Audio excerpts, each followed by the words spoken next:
ఇటీవల కాలంలో రోడ్డు ప్రమాదాల సంఖ్య విపరీతంగా పెరిగిపోతోంది.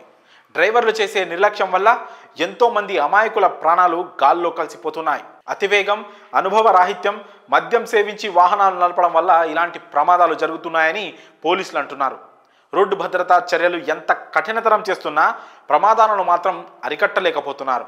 అయితే రోడ్డు ప్రమాదాల్లో గాయపడ్డ వారికి సరైన సమయానికి డబ్బు లేక ఎన్నో ఇబ్బందులకు గురవుతున్న విషయం తెలిసిందే. అలాంటి వారికి కేంద్ర ప్రభుత్వం ఓ గుడ్ న్యూస్ చెప్పింది. రోడ్డు ప్రమాద బాధితులకు నగదు రహిత చికిత్స అందించే పథకానికి కేంద్రం శ్రీకారం చుట్టనుంది.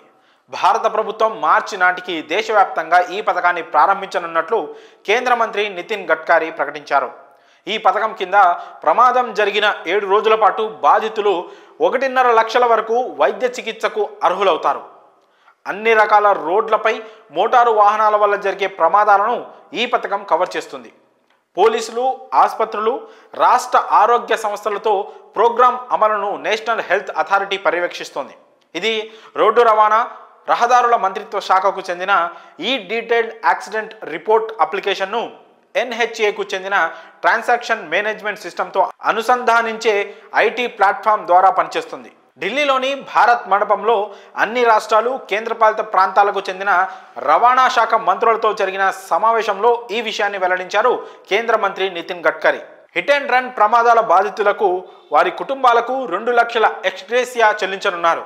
ఈ సందర్భంగా ఆయన మాట్లాడుతూ, ప్రమాదం జరిగినట్లు 24 గంటల్లో రిపోర్ట్ అయితే 7 రోజులు లేదా 1.5 లక్షలకు సరిసమానమైన వైద్య ఖర్చును కేంద్రం భరించనుంది.